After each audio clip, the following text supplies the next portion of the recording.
lois de l'histoire. Le podcast sur l'actualité de la recherche en histoire du droit, présenté par Paul Chauvin-Madère.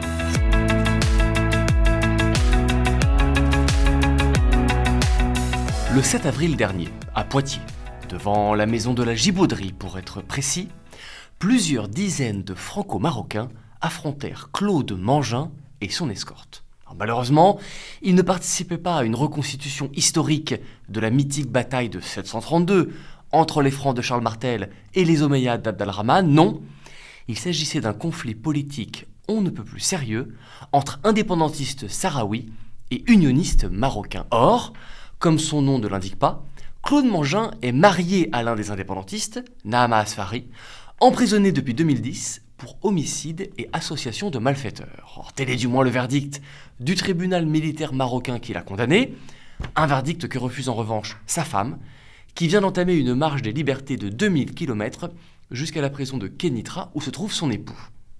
Elle y va à la fois pour réclamer la libération de celui qu'elle aime et en qui elle voit un prisonnier politique détenu arbitrairement depuis 15 ans, mais aussi pour la libération du Sahara, qu'elle estime injustement colonisé par le Maroc depuis 50 ans. Évidemment, le Maroc rejette ces accusations anticoloniales et répond que le Sahara occidental lui appartient de fait depuis des siècles et lui revenait donc de plein droit après l'occupation espagnole.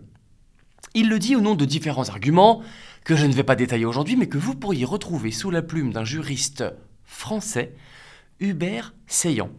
Cet avocat parisien, universitaire bordelais et président de la fondation France-Maroc Paix et Développement Durable, est l'auteur de plusieurs ouvrages au sujet du Sahara et en faveur du Maroc, dont il défend la souveraineté au nom de l'histoire. Un tel engagement est assez inédit à notre époque, anti-idée post-coloniale, plutôt favorable aux droits des peuples à disposer d'eux-mêmes. Mais il n'est pas sans précédent. Vous connaissez sans doute quelques noms de juristes ou de théologiens du XVIe siècle, favorables, avec des nuances bien sûr, à la colonisation européenne de l'Amérique, mais vous ignorez peut-être le nom de John Davis, ce juriste anglais du XVIIe siècle, favorable à la conquête de l'Irlande par l'Angleterre, et dont l'œuvre vient de faire l'objet d'une thèse de la part de Marion Attia, intitulée « Sir John Davis et la Tanistrie, une histoire juridique de la conquête de l'Irlande, 12e, 17e siècle ». Bonjour Marion. Bonjour Paul. Marion, vous avez soutenu votre thèse le 20 décembre 2023 à l'université de Nanterre, où vous êtes arrivé en Master 2 d'Histoire et d'Anthropologie du droit, après une licence de droit à la faculté de Créteil, et ainsi vous avez réalisé un trajet sud-est-nord-ouest, analogue à celui que les Anglais, eux aussi, ont fait pour conquérir l'Irlande. Mais plus sérieusement, est-ce que vous pourriez nous raconter les origines de votre thèse ? Alors en fait, il faudrait remonter à la lecture d'un roman, La Jument Blanche de Jules Watson. Ça a été ma première confrontation à des royautés électives celtes que je ne connaissais pas du tout. Alors, en l'occurrence, le roman se passe en Écosse, mais j'ai fait des recherches sur Wikipédia et vous savez que de clic en clic, on peut aller assez loin. Et donc, j'ai vu que le système écossais était comparé à un système irlandais. J'avais ça dans un coin de la tête. Et en Master 2, il a fallu trouver un sujet de mémoire. Comme un des enseignants, Christophe Archamp, était spécialiste de l'Irlande, j'ai sauté sur l'occasion. Il est devenu mon directeur de mémoire, puis mon directeur de thèse, et donc j'ai pu me confronter au système irlandais.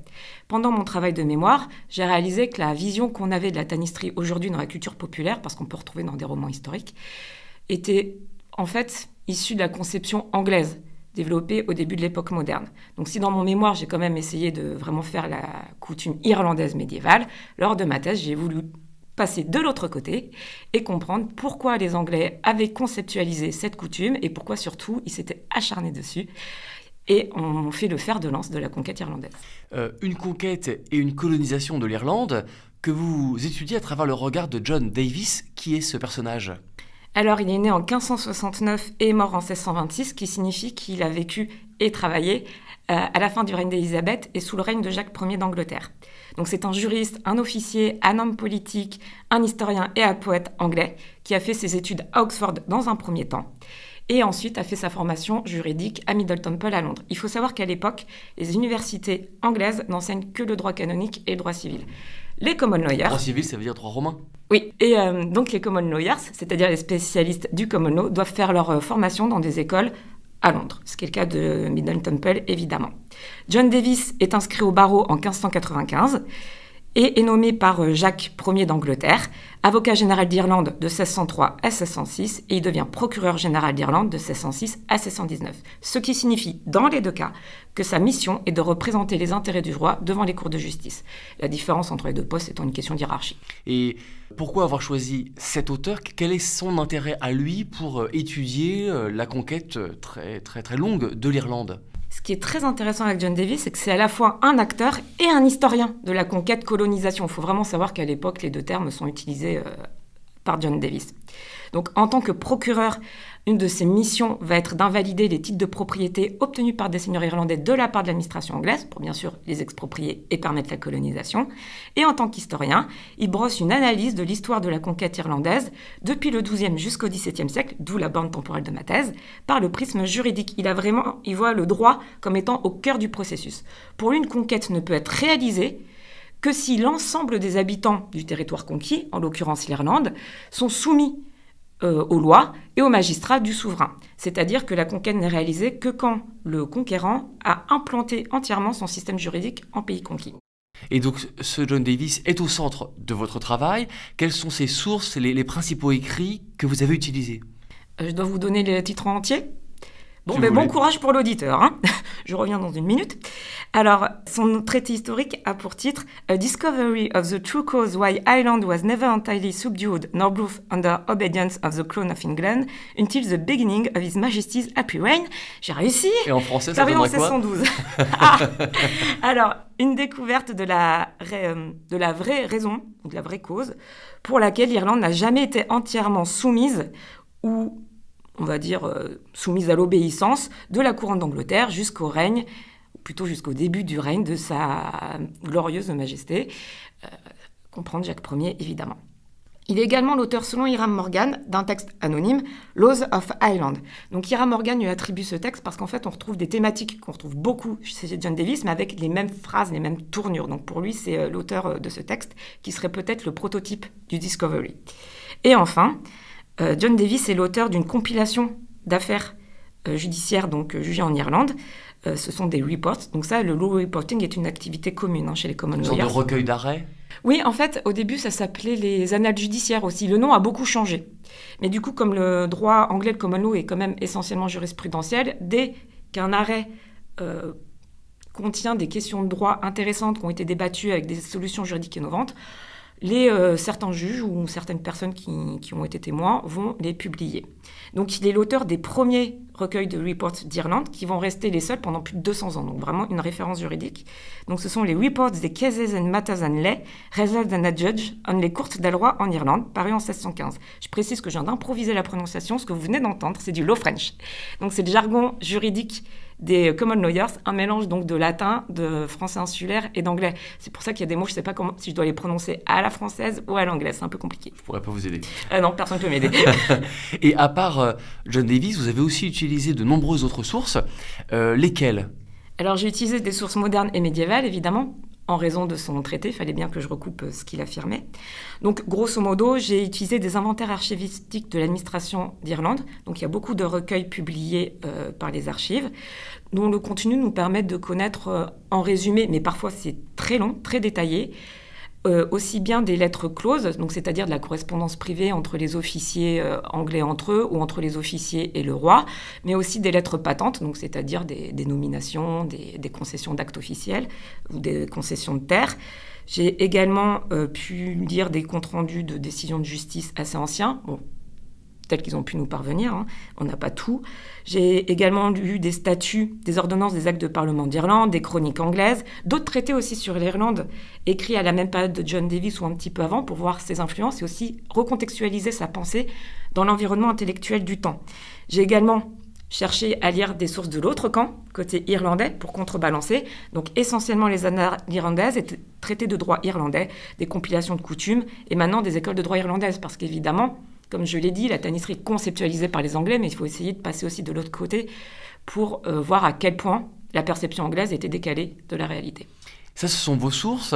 Quant aux études, est-ce qu'il y a eu, avant vous, avant votre thèse, quelques grands travaux, quelques tendances historiographiques que vous voudriez mettre en avant? Alors, concernant John Davis, il y a assez peu d'études qui le prennent pour sujet. Il est souvent cité, vu son rôle dans la colonisation de l'Irlande, mais seul Hans Polish, en 1985, a vraiment fait une thèse, en fait, c'était aussi sa thèse, sur les travaux de John Davis. Alors lui, il s'est concentré sur l'analyse de tous ces reports et les a replacés dans le contexte de la colonisation anglaise, étudier comment ils ont permis le colonialisme d'un point de vue juridique. Sinon, entre 2005 et 2020, il y a eu quelques articles, 4, ou contributions d'ouvrages, mais guère plus. Donc, ils sont très intéressants, mais évidemment, c'est assez court. Et vous, par rapport à cette historiographie, comment situez-vous votre thèse? Quel est son apport particulier? Je me distingue des travaux de Hans Polish par le fait que, contrairement à lui, je n'allais pas faire la même chose, aucun intérêt. Je me suis concentrée seulement sur le droit successoral irlandais, donc sur 2 affaires des reports, mais qui sont vraiment une obsession chez John Davis. On les retrouve dans sa correspondance, dans le Discovery évidemment, donc je me suis concentrée uniquement là-dessus. Donc mon travail est plus fourni sur ces thématiques.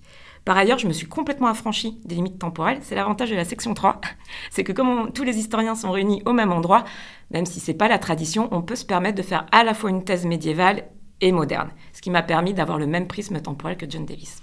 Et alors pour tout cela, vous adaptez justement un plan chronologico-thématique divisé en 2 parties, qui sont consacrées successivement aux périodes médiévales et modernes, qui se distinguent à la fois par les acteurs et par l'ampleur de la profondeur de la conquête de l'Irlande. Celle-ci commence au XIIe siècle sous la dynastie anglaise des Angevins. La première partie de votre thèse analyse les raisons de cette conquête, ses moyens, ses résultats qui sont très mitigés, trop même aux yeux de John Davis. L'indépendance des seigneurs irlandais reste en effet trop grande par rapport au roi d'Angleterre, en raison notamment du maintien de certaines coutumes irlandaises au détriment du droit anglais. Pour renforcer l'autorité du roi, il faut donc abolir l'autonomie de ce droit irlandais. C'est la stratégie de la dynastie des Tudors qui est appliquée à l'époque moderne et justifiée par John Davis, comme vous le montrez dans la seconde partie de votre thèse. Nous verrons tout cela dans la suite de notre émission.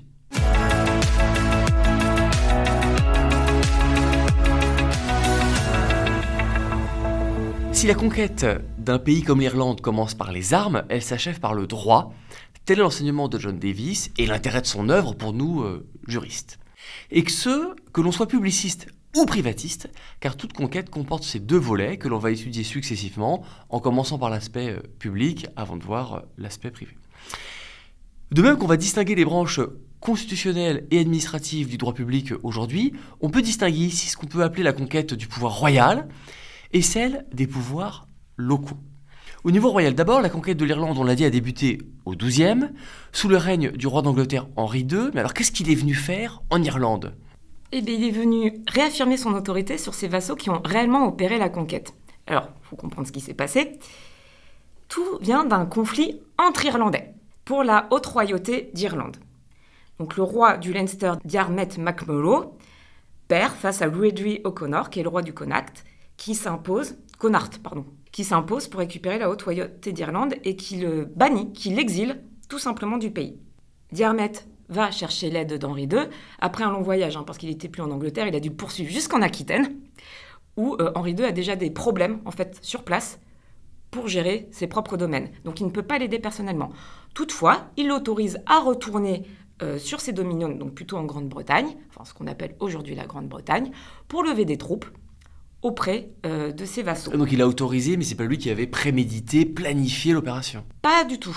Mais vraiment pas du tout. Il ne me force même pas ses vassaux en fait à obéir, c'est juste qu'il les autorise à apporter leur aide, s'ils le souhaitent, au roi irlandais. Donc Diarmaid mène plutôt sa campagne au Pays de Galles, mais il y a aussi des colons anglo-normands sur place, donc pas seulement auprès de Gallois. Du coup, pour les attirer, il leur promet des terres, de l'argent. Et celui à qui il propose le plus grand prix, si je puis dire, est Richard de Clare, donc qui est plus connu sous le nom de Strongbow peut-être. Il lui propose tout simplement sa fille en mariage et de devenir son successeur à sa mort, donc au royaume du Leinster. Le roi irlandais meurt et donc son gendre lui succède. C'est à ce moment-là qu'Henri II débarque en Irlande. Alors, selon l'historiographie, on n'est pas tous très sûrs de ses motivations, mais il y a fort à parier que voir un de ses vassaux devenir aussi puissant en Irlande n'était pas forcément de son goût. Donc il débarque en force, en troupe, pour récupérer la conquête. Strongbow lui propose la suzeraineté sur toutes les terres qu'il a conquises. Henri II en profite pour se rappeler au bon souvenir de tous ses vassaux et soumet aussi quelques rois irlandais. Après, quant à comprendre ce que cette soumission signifie pour eux, ça, c'est une affaire à voir. Et comment cette intervention militaire a-t-elle été justifiée? Là, on a vu les mobiles politiques, mais quelles sont les justifications plus juridiques de cette conquête? Alors, théoriquement, parce qu'on n'est pas sûr que ce soit vrai, mais peu importe, tout le monde à l'époque le croit, Henri II a l'autorisation du seul pape anglais de l'histoire, Adrien IV, pour envahir l'Irlande et l'évangéliser, ou plutôt la réévangéliser. Alors c'est assez curieux parce que l'Irlande est déjà chrétienne, elle a elle-même contribué à l'évangélisation de l'Angleterre, mais les Anglais arguent du fait que l'Église irlandaise doit être réformée, que les Irlandais ont des mœurs dissolues, bref, qu'il faut re-christianiser l'Irlande. Par ailleurs, Géraud de Barry, qui est donc un clerc au service d'Henri II, prétend aussi que l'invasion de l'Irlande avait été annoncée par des prophéties. Ça tombe bien. Et elle a été victorieuse, cette guerre. Qu'est devenue l'Irlande? Est-ce qu'elle a été rattachée à l'Angleterre? Est-ce que le roi d'Angleterre est devenu roi d'Irlande au XIIe ou pas encore? Alors, non, il ne devient pas roi d'Irlande. Il aurait bien voulu, mais il n'a pas pu. L'Irlande est une seigneurie. Henri II la donne à son fils Jean sans terre, qui, comme son sobriquet l'indique, n'a pas de terre, parce qu'en fait, c'est le dernier né. Au moment où il apparaît et où il grandit suffisamment pour qu'on soit sûr qu'il survive à l'enfance, Henri II a déjà organisé sa succession avec les frères aînés, qui n'apprécieraient pas de renégocier pour pouvoir le petit dernier. On a connu ça d'ailleurs en France. Et donc, Henri II cherche par des mariages, bref, par des tractations à le doter un peu en terre. Du coup, l'Irlande est une aubaine. Ça ne faisait pas partie des traités, évidemment. Donc, il confie la seigneurie d'Irlande à son fils. Mais donc, en tant que seigneur et pas en tant que royaume? En tant que seigneur. Et normalement, la seigneurie d'Irlande, d'ailleurs, est un peu indépendante. Bon, bien sûr, Jean devait être soumis à ses frères, mais ce devait être une seigneurie autonome. Sauf que tous les frères de Jean meurent sans descendance. Jean devient roi d'Angleterre. La seigneurie d'Irlande est dès lors rattachée au royaume d'Angleterre. Mais ce n'est pas encore un royaume d'Irlande, ça reste une... Non.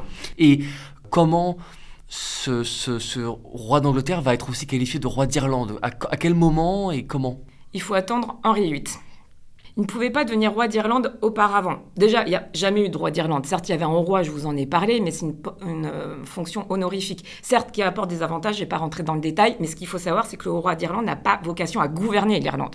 C'est juste qu'il a la présence sur les autres. Donc, de toute façon, il aurait fallu, pour devenir roi d'Irlande, beaucoup de troupes, ce que n'avait pas le roi d'Angleterre. Par ailleurs, à l'époque, pour créer un nouveau royaume, il faut l'autorisation du pape, ce que n'avaient pas les rois d'Angleterre. Cela change sous le règne d'Henri VIII, puisque vous le savez, Henri VIII opère un schisme avec Rome, donc l'Église d'Angleterre se détache. À partir de ce moment-là, plus besoin de l'autorisation du pape, il y a déjà un verrou qui saute. Par l'acte du Parlement irlandais du 26 juin 1541, il fait donc créer le royaume d'Irlande, et évidemment, le roi d'Angleterre doit être le roi d'Irlande. Mais attention, ça ne signifie pas qu'il y a d'union des royaumes, il reste indépendant. Ok, une élévation, une promotion, on pourrait dire, de l'Irlande qui devient royaume, mais qui n'est pas encore fondue avec l'Angleterre. Et comment va-t-on, au niveau anglais, justifier ce changement? Alors, à lire l'acte qui transforme la seigneurie d'Irlande en royaume, il s'agit juste de reconnaître en droit ce qui existait déjà en fait. Bien sûr, ça n'engage que les Anglais, mais ce qu'il faut savoir, c'est qu'à l'époque d'Henri VIII, on est au début de l'époque moderne, c'est un peu comme en France, il y a eu une bascule. Les rois cherchent à devenir des souverains, ils ne sont plus seulement des suzerains. Donc ce qu'ils veulent, c'est établir leur autorité de façon incontestée. Et là, il y avait cette idée aussi, je crois, que... on avait peur du pape, non, face à un roi anglican, le pape qui pouvait s'allier aux Irlandais, qui étaient restés catholiques. Cela joue, parce qu'évidemment, les Irlandais restent catholiques, mais aussi les Anglo-Irlandais, c'est-à-dire les descendants des conquérants du Moyen-Âge. Donc effectivement, l'allégeance des Irlandais, ou même, je dirais, des habitants d'Irlande, peut aller en priorité au pape, ce qui ne plaît pas au roi.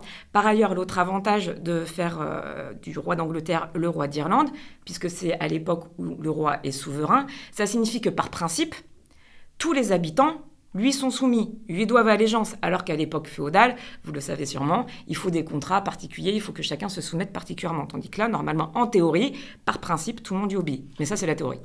Et donc là, le roi est... dorénavant souverain, on pourrait dire, de l'Irlande, mais sans qu'il y ait d'union entre les deux royaumes, c'est ça? Oui, ça reste séparé, l'union viendra plus tard. Alors voilà pour l'aspect donc constitutionnel, pourrait-on dire, de la conquête de l'Irlande, un aspect nécessaire mais insuffisant. Il faut que le roi ait des relais locaux, une sorte d'administration, des seigneurs qui lui obéissent sur le terrain. Descendons donc au niveau administratif. Quand le roi d'Angleterre arrive, est-ce qu'il met à bas l'organisation politico-administrative autochtone, préexistante, ou est-ce qu'il la laisse? Tout dépend où. Parce qu'il n'arrive pas à imposer son pouvoir sur l'ensemble de l'île. Les seigneurs gaéliques restent très puissants. Sachant que j'appelle seigneurs gaéliques ceux qui auparavant étaient des rois, mais leur titre change au cours de l'histoire. En gros, il contrôle plutôt l'Est que l'Ouest? Plutôt le sud. Plutôt la partie vraiment sud et plus à l'est de l'Angleterre. Grosso modo. Mais on ne va pas rentrer dans les détails, ça varie considérablement en fonction des époques. Ce qu'il faut retenir, c'est la logique. C'est que là où il y a un contrôle anglais, que ce soit le contrôle direct de la couronne via ses représentants ou par les vassaux, il y a une organisation à l'anglaise qui est mise en place et très vite. Déjà, Jean sans Terre a organisé les territoires anglais en comté, a mis des officiers tels que les shérifs. Il a même pensé à faire une monnaie unique entre l'Irlande et l'Angleterre, à faire construire des châteaux, bref, à diffuser le droit anglais. Donc là, il y a une uniformisation. En revanche, sur toutes les terres qui restent sous le contrôle des seigneurs irlandais, et il y en a beaucoup, surtout de plus en plus, parce qu'il y a des époques qui gagnent du poil de la bête, l'administration irlandaise, enfin, rien ne change. Et au-delà des structures, quid des hommes? Vous avez parlé tout à l'heure des anglo-irlandais. Est-ce qu'on envoie justement des vassaux qui ont participé à la conquête, des soldats, des chevaliers anglais pour avoir des hommes de confiance?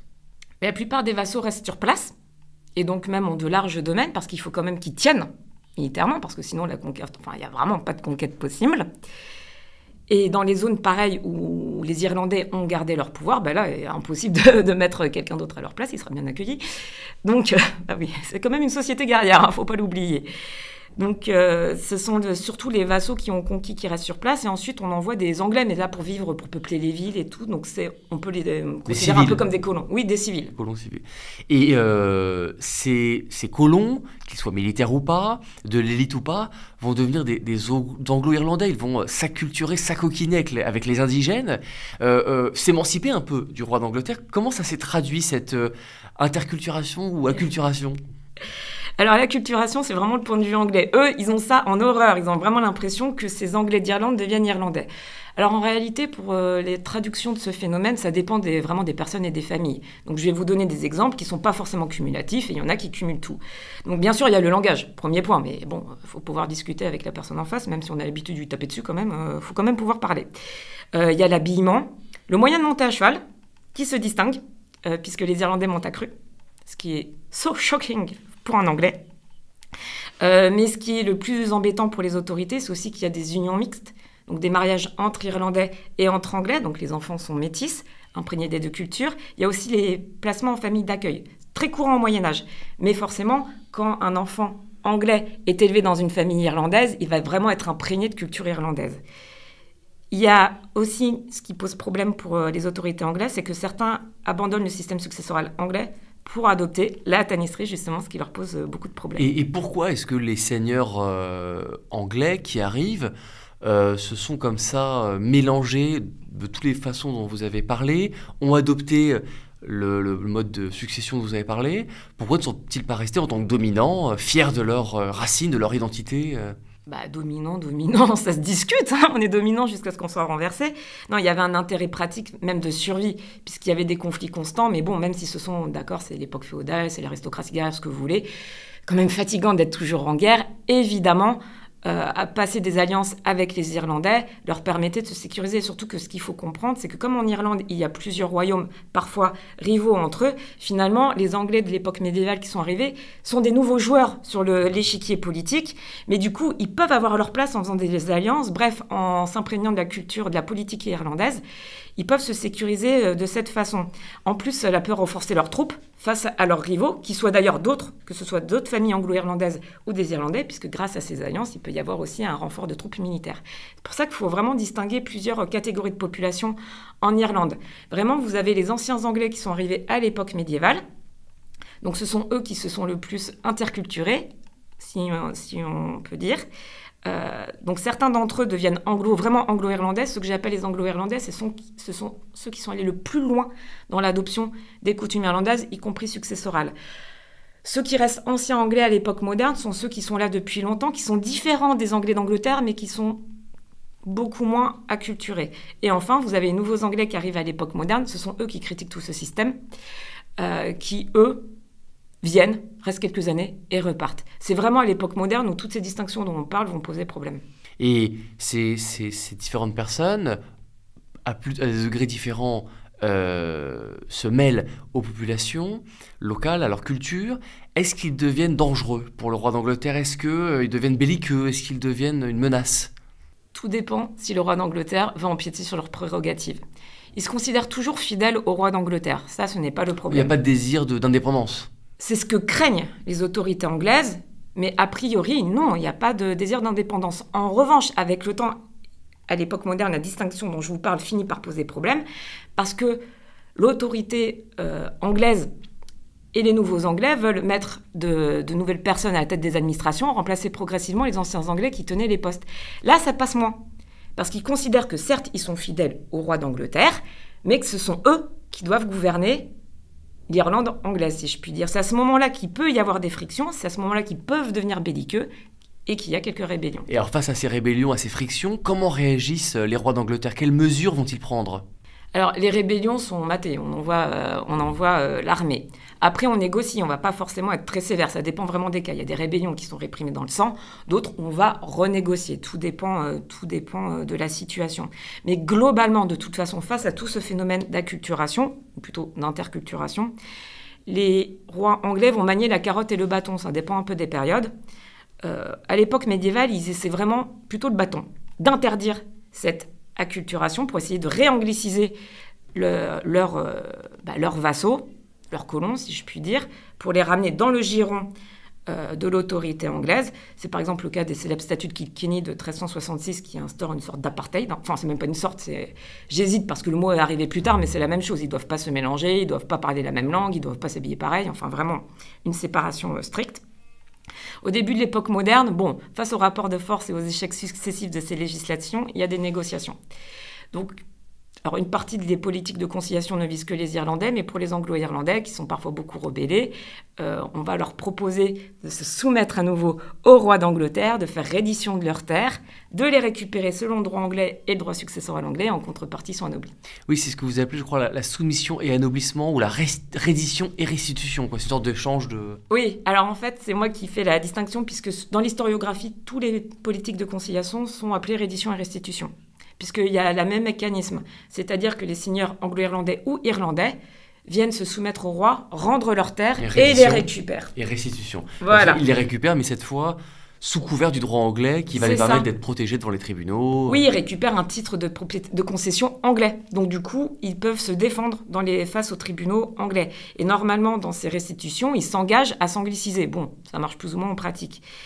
Mais moi, je fais une distinction entre les redditions et restitutions classiques, je dirais, et les soumissions et anoblissement, où là, c'est le même procédé, à ceci près qu'en retour, non seulement il y a un titre de propriété, mais il y a l'anoblissement, ce qui signifie entrer dans la pairie anglaise d'Irlande et siéger au Parlement de Dublin, ce qui n'a pas du tout les mêmes conséquences. Pairie, ça veut dire chambre des pairs ou le monde des pairs, mais pas au Parlement anglais, au Parlement irlandais. Non, puisque, encore une fois, les deux royaumes sont indépendants. C'est comme ça qu'on voit la différence entre un royaume uni et un royaume séparé. C'est-à-dire que tant que les royaumes ne sont pas unis, chacun a son Parlement. Parmi ces mesures prises par les rois d'Angleterre, l'une d'elles va concerner la succession, ce qu'on appelle la tanistrie, qui est au cœur de votre thèse, et que nous étudierons dans un second temps.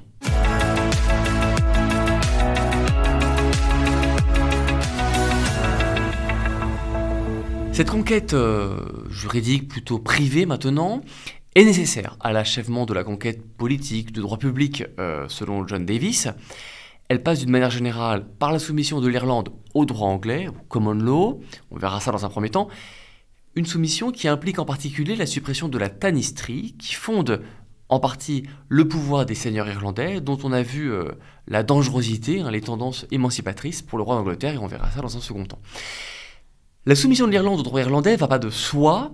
C'est habituel dans une colonie où les natifs gardent leurs droits, où les indigènes gardent leurs droits. Ils sont soumis et exploités par le conquérant avec leurs propres droits. Et ici alors, est-ce que les Irlandais ont été immédiatement soumis au droit anglais? Postérieurement, tous? Comment ça s'est passé?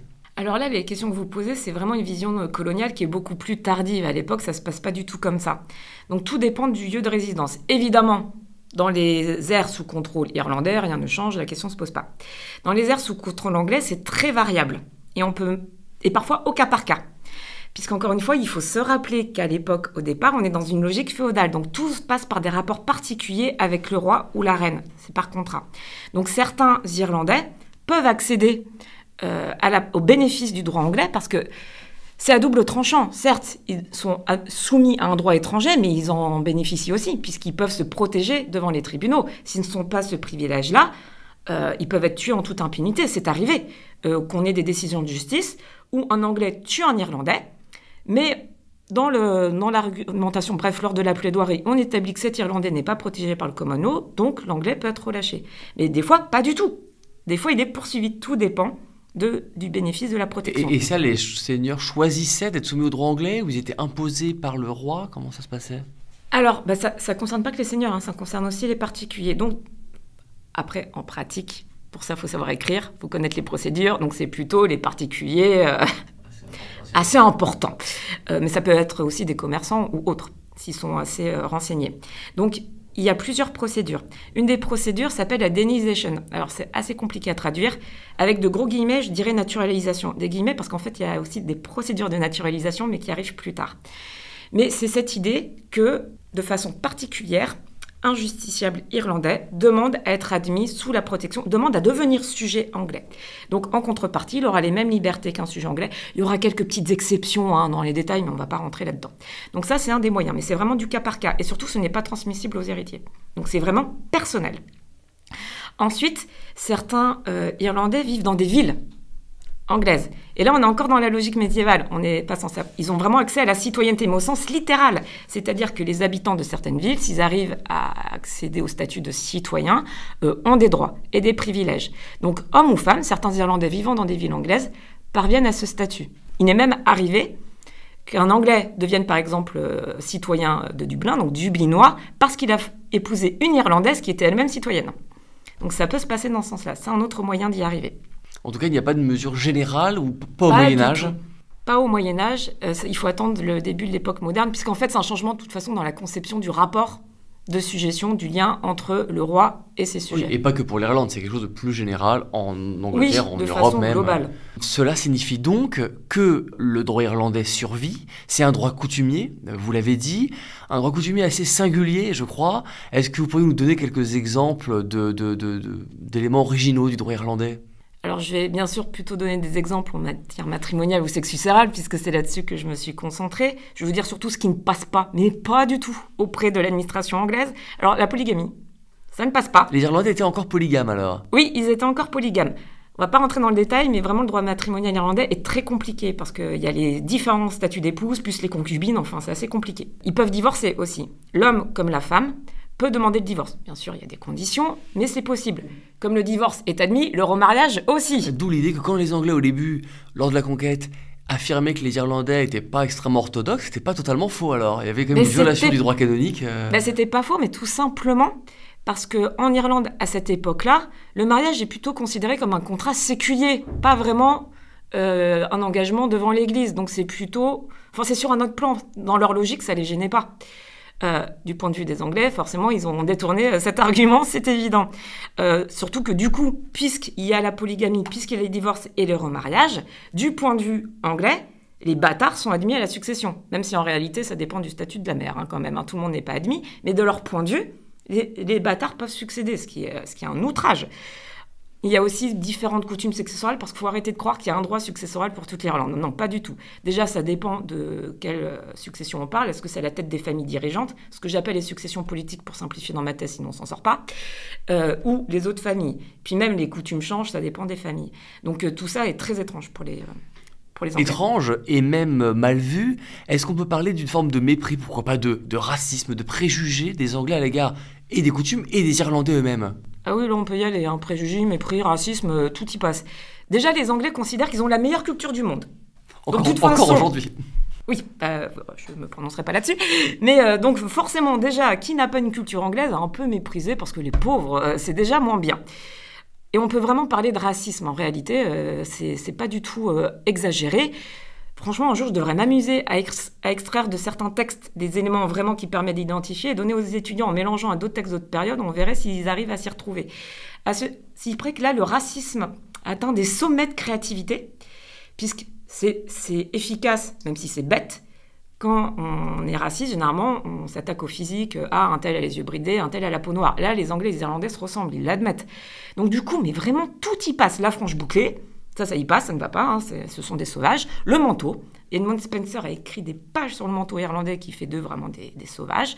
Enfin, je ne rentrerai pas dans les détails, mais c'est assez savoureux. La façon de barater le beurre, il passe aussi. J'ai toujours pas compris, en revanche, en quoi la façon de barater irlandaise est particulièrement sauvage. Dans le lexique, dans le vocabulaire, les Irlandais sont vraiment des sauvages, mais le terme est utilisé. Ils sont à peine humains. John Davis compare les Anglo-Irlandais, du coup, qui adoptent leurs coutumes, ce qui est vraiment scandaleux, à des bêtes. À Nabucodonosor, après avoir été puni par Dieu dans la Bible. Aux soldats d'Ulysse, dans le mythe de l'Odyssée, qui sont transformés en pourceaux après avoir bu le filtre de Circé. Pour lui, on devient vraiment animal. Les Anglo-Irlandais sont qualifiés de dégénérés. C'est pas moi qui exagère, hein, c'est les mots dans les sources. Hein. C'est une maladie qu'il faut extraire. Et John Davis, alors par rapport à ça, est-ce qu'il veut maintenir cette division juridico-culturelle ou est-ce qu'il veut au contraire assimiler pour achever la conquête ? Assimilation. La culture anglaise est la meilleure. Voyons, évidemment, il faut permettre à ces pauvres Irlandais de devenir enfin heureux dans un paradis sur Terre. Donc oui, assimilation totale. Et parmi ces coutumes irlandaises qui dérangent John Davis, il y a la tanistrie qui l'obsède, qui intègre le titre de votre thèse. Il va la supprimer. Alors pour le comprendre, commençons par une définition. C'est quoi cette tanistrie ? Ça, c'est la pire question qu'on puisse poser à quelqu'un. Alors pour répondre simplement, je dirais que c'est tout ce qui n'est pas la primogéniture. C'est tout le système irlandais. Bien sûr, je vais rentrer un peu plus dans le détail. Primogéniture, ça veut dire la transmission d'un bien à l'aîné. C'est ça. Et donc là, c'est pas le cas. Non, c'est pas le cas du tout. Alors, ce qui est compliqué avec la tanistrie, c'est que c'est donc conceptualisé par les Anglais, mais les définitions varient un peu en fonction des auteurs, tant et si bien que j'arrive pas à discerner quel est le critère dominant, mais donc je vais vous donner les 3 grands modes d'accession au pouvoir selon John Davis avec la tanistrie. Donc il peut y avoir l'élection. Après, il faut pas s'illusionner, c'est pas la démocratie non plus, hein. Le corps électoral est assez réduit, mais ça reste une élection. Il y a aussi la prise de pouvoir par la force, donc le plus fort s'impose. Ou alors l'installation au pouvoir par un supérieur. Ça dépend vraiment des sources. Quoi qu'il en soit, peu importe quelle option domine, ça signifie qu'il y a un soutien local dans les successions, puisque les seigneurs puissants locaux font partie du corps électoral quand c'est élu. Forcément, une prise de pouvoir par la force implique d'avoir du soutien, parce que c'est pas seulement l'armée. Oui, il faut avoir des alliés, il faut avoir de la clientèle, etc. Et bien sûr, quand on est installé par un supérieur plus fort que soi, c'est un des plus puissants de la région. Et donc à chaque fois, on voit que ça échappe aux Anglais, dans tous les cas. Ah oui, ça échappe toujours aux Anglais.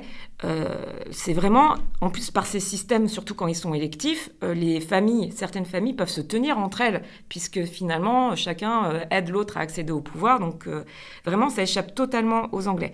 Mais encore une fois, j'insiste, la tanistrie c'est vraiment la succession politique, hein. C'est pas partout, et d'ailleurs c'est même pas dans toutes les familles. Certaines familles font la primogéniture, mais bon, évidemment c'est pas le propos de la thèse. Il n'y avait pas aussi une histoire de quand quelqu'un meurt, donc on ne donne pas le pouvoir à l'aîné, mais au plus âgé, au meilleur de la famille ? Alors ça c'est une conséquence en fait de la partie élective. C'est-à-dire que quand il y a une élection, il y a plusieurs critères qui sont pris en compte. Bon, alors bien sûr, ils ne sont pas toujours tous cumulatifs, et il y a la théorie et la pratique, mais il y a une certaine logique, même en théorie. Donc d'abord, il faut que ce soit un bon combattant et courageux. Ça, c'est logique, on a vu le contexte, c'est quand même très utile. Ensuite, il faut qu'il soit prodigue, généreux, ce qui implique, en un sens, qu'il soit assez riche pour avoir de la clientèle, par des cadeaux et tout, soit qu'il ait quand même les moyens de s'enrichir, donc pratiquer des raids, voler du bétail, etc. Il faut aussi qu'il soit beau. Alors je vous rassure, hein, c'est pas l'élection de Mr. Island non plus. Non, ce qu'il faut comprendre par beauté, c'est qu'il faut pas qu'il y ait de difformité ou autre, parce qu'il y a une croyance à l'époque dans la société irlandaise que si l'âme est mauvaise, ou enfin s'il y a un défaut moral, ça va se transparaître sur le physique. Donc s'il y a quelque chose dans le physique qui ne va pas, on aura sûrement moins confiance. Après, il y a la théorie et la pratique. Bon, quelqu'un peut peut-être accéder au pouvoir comme ça. Normalement, il ne faut pas non plus avoir trop d'handicap, mais ça, c'est à mettre avec le côté guerrier. C'est pas forcément un blocage, hein. Un des seigneurs d'Ulster les plus célèbres et les plus puissants, Con O'Neill, son surnom, c'était le boiteux. Comme quoi, on peut quand même s'en sortir. Après, peut-être qu'il est devenu boiteux après, je n'en sais rien, après avoir accédé au pouvoir. Il y a aussi la piété. Ils sont quand même chrétiens, donc il ne faut pas avoir l'habitude de piller les églises, sinon ça ne passe pas. une certaine érudition, sans que je sache par où on va par là. Mais du coup, l'érudition, la sagesse, ça peut aller ensemble. Il y a une certaine logique, il faut être habile politiquement aussi pour négocier. Et enfin, il faut aussi avoir un sens de l'honneur, être fiable, respecter ses serments, mais ça, c'est par rapport au système juridique anglais. Donc ça, ces qualités, normalement, font qu'on a tendance à privilégier quand même quelqu'un de compétent, capable de protéger son domaine. Et généralement, ces qualités sont plutôt attribuées à des hommes plus âgés. C'est pas obligatoire, il n'y a pas d'interdiction pour que le fils succède, mais généralement, plus on est âgé, plus on a de l'expérience et on est fort militairement. Donc ça peut être le frère du défunt plus que son fils qui ira au pouvoir si le frère répond aux conditions que vous avez énoncées. Voilà, puisque bien sûr, ça reste, je l'ai dit, c'est une succession familiale, donc il faut appartenir à la dynastie dirigeante. C'est plus généralement un frère, ou en tout cas un membre de la famille assez âgé. Et donc il y a quand même des avantages à cette coutume, à ce mode de sélection. Oui, puisque finalement, le dirigeant est supposé être compétent d'un point de vue militaire et d'un point de vue politique. S'il est intelligent, il pourra savoir négocier. Enfin, d'ailleurs, à ce titre, la soumission de certains nobles irlandais face au roi d'Angleterre, dans le cadre des soumissions et anoblissements, n'est pas vue comme un avilissement. Ça veut dire qu'ils ont réussi à être assez forts pour s'imposer face au pouvoir anglais, pour obtenir un titre de noblesse, pour pouvoir être représentés au Parlement. C'est plutôt vu aussi comme de l'habilité. Parce que certes, ils se soumettent, mais bon, après tout, libre à eux ou pas de s'angliciser réellement. Et malgré ces avantages, la tanistrie est critiquée par John Davis. Pourquoi ? Quels sont ses défauts selon lui ? Alors, il y a ce qu'il dit, ce qu'on peut comprendre entre les lignes. Ce qui lui reproche énormément, c'est son incertitude. Pour lui, elle est vraiment instable. Parce qu'on ne sait pas d'avance qui sera... Bah non, on ne sait pas d'avance. Ce qui me fait dire qu'entre les lignes, ce qui doit le déranger aussi, c'est pour la couronne de ne pas pouvoir vraiment savoir sur qui miser. Parce qu'il y a intérêt à miser sur le bon cheval, si je puis dire, lors de négociations, puisqu'il y a beaucoup de négociations. Ce qui lui reproche aussi, c'est les guerres civiles. Parce que pour lui, comme il y a un système électif, mais que le plus fort peut s'imposer, ça va engager les gens à ne pas accepter le nouveau roi et les ambitieux à provoquer des guerres civiles. Ce qui semble oublier, c'est qu'il n'y a pas besoin de la tanistrie pour ça. L'Angleterre en a eu quelques-unes. Et John Davis va donc critiquer cette coutume et même participer à son abrogation officielle. Comment ? Ça s'est fait par une loi, par une décision du roi, par un arrêt, par une autre coutume ? Alors, c'est assez compliqué. Il ne faut pas oublier que John Davis est un procureur. Lui, il ne peut intervenir que sur le terrain judiciaire. Alors, il va essayer une première fois de l'abolir en passant par une décision extrajudiciaire qu'on appelle le Case of Gavelkind de 1606, qui en fait a pour but d'abolir la coutume successorale du Gavelkind, qui ne concerne pas les successions politiques. Mais à la fin du case, il fait dire que toutes les coutumes irlandaises sont abolies. Mais c'est assez fragile, c'est une décision extrajudiciaire qui peut avoir un rôle en droit anglais, mais ça reste fragile. 2 ans plus tard, en 1608, c'est le Case of Tanistry, et il va instrumentaliser un réel conflit entre 2 locataires, pour le dire simplement, c'est pas forcément les bons termes, mais je simplifie, entre 2 locataires irlandais qui se disputent une même terre. Donc chacun va vouloir dire que son bailleur est le juste héritier. Je vais pas rentrer dans les détails de l'affaire, parce que déjà c'est long, ça a pris plusieurs pages pour remonter des années en amont, et surtout c'est une instrumentalisation, comme je viens de le dire. Donc finalement, si on s'attache à l'affaire, on comprend même pas ce qui se passe. John Davis, officiellement, est le défenseur du défenseur, je viens de m'en rendre compte. Mais en fait, dans sa plaidoirie, finalement, son client aurait été très mal représenté, puisque si on suit la logique, personne n'a de droit sur les terres. Donc c'est précisément ça pour que le Case of Tanistry devienne un précédent.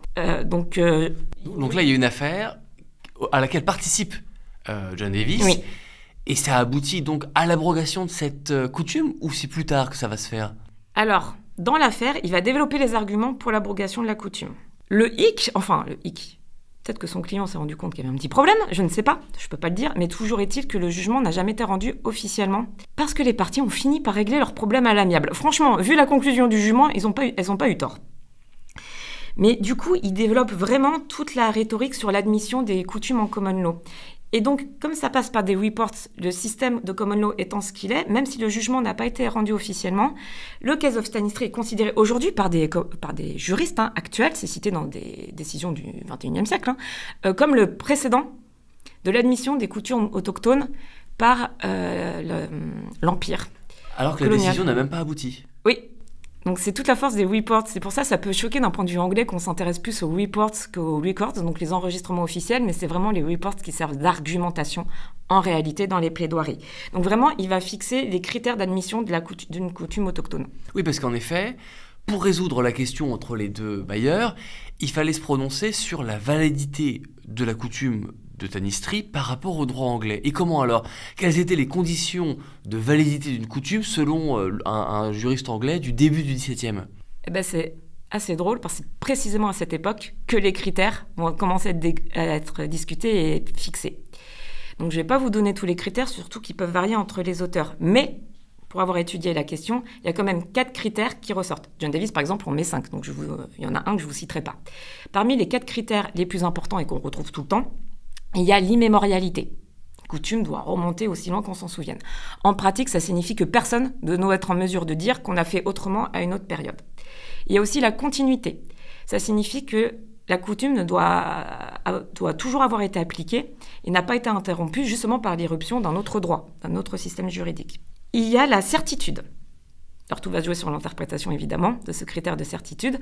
Pour John Davies, la Tanistry est incertaine, vu qu'on ne sait pas qui va succéder. Il dit le critère de faire succéder le plus digne, le plus âgé, ça dépend vraiment des personnes, donc, c'est incertain. Donc certitude, c'est pas certitude de l'existence de la coutume, c'est un peu perfide, c'est la certitude des solutions proposées par la coutume. On est en droit, nous sommes des juristes, tout est question d'interprétation. Lui, c'est la façon dont il va interpréter la certitude pour attaquer la Tanistry. Et le dernier critère est celui de la rationalité, la raison. Une coutume doit être raisonnable. Pareil, il faut comprendre ce qu'on entend par raisonnable. Pour John Davies, une coutume est raisonnable dès lors que, dès sa création, elle ne portait pas préjudice à l'intérêt général, au bien commun. Pour lui, la Tanistry est déraisonnable dans la mesure où elle favorise la loi du plus fort, les guerres, et que ça ne peut pas convenir. Donc la Tanistry, selon lui, a été invalidée par ces critères-là. Son argumentation a été convaincante à son époque? Il faut croire que oui, puisqu'à la fin, les juges lui donnent raison, et du coup, ça a une conséquence très importante. Ça lui permet d'abolir tous les titres de propriété concédés par la couronne anglaise. Puisque la coutume de la Tanistry est invalide selon lui, personne ne peut s'en prévaloir pour demander à la couronne des titres, par exemple dans les cas des soumissions et anoblissements ou des redditions et restitutions, personne ne peut s'en prévaloir. Par conséquent, il invalide tous les titres de propriété concédés par les autorités. Donc les individus ont dû retourner voir les Anglais, se soumettre de nouveau, payer une taxe sans doute Ça dépend des cas, sachant qu'en plus, au moment où il rend sa décision, il y a eu quand même une autre rébellion qui a été matée, il y a des comptes très puissants qui sont partis, comme eux, ils avaient fait leur soumission, on a pu appliquer le droit anglais et confisquer des terres. Vraiment, là, il donne des arguments pour d'autres seigneurs pour compléter le processus. Toutefois, ça reste fragile. C'est pour ça qu'en 1611, le roi Jacques demande au Parlement irlandais de se réunir et de prononcer officiellement, enfin, l'abolition des coutumes irlandaises répugnantes au common law. On aura bien compris, c'est d'ailleurs l'argumentation de John Davies, c'est que la Tanistry est répugnante au common law. Donc, pour les abolir officiellement, imposer le droit anglais à tout le monde et enfin naturaliser tous les habitants d'Irlande, peu importe leur origine. Donc en gros, 3 temps. D'abord, un obiter dictum dans une décision qui n'avait rien à voir. Ensuite, une décision de justice sur une vraie affaire, mais qui en réalité n'a pas eu d'effet puisque les parties s'étaient entendues. Et puis enfin, une loi, pourrait-on dire, irlandaise qui dit « bon, maintenant c'est fini, il n'y a plus de coutume de Tanistry ». Oui, on pourrait dire que c'est la loi qui est le plus efficace sur le coup, mais au niveau des plaidoiries ultérieures, le report a son importance. C'est pour ça que John Davies est toujours considéré comme celui qui l'abolit, parce qu'il a donné les arguments judiciaires. Eh bien, merci beaucoup, Marion Attiat, d'être venu répondre à mes questions. Pour présenter votre thèse, dont je rappelle le titre, Sir John Davies et la Tanistry, une histoire juridique de la conquête de l'Irlande, 12e, 17e siècle. Merci. Merci à vous. Merci aussi au laboratoire IDPS de l'Université Sorbonne Paris-Nord pour son soutien financier, à Pierre Damel, Laura Marie-Rennes et Isabelle Potier pour leur soutien technique, et merci enfin à vous, chères auditrices et chers auditeurs, d'avoir suivi ce podcast que vous pouvez bien sûr réécouter, partager et commenter sur les réseaux sociaux. En attendant le prochain épisode des Lois de l'Histoire, le podcast sur l'actualité de la recherche en histoire du droit.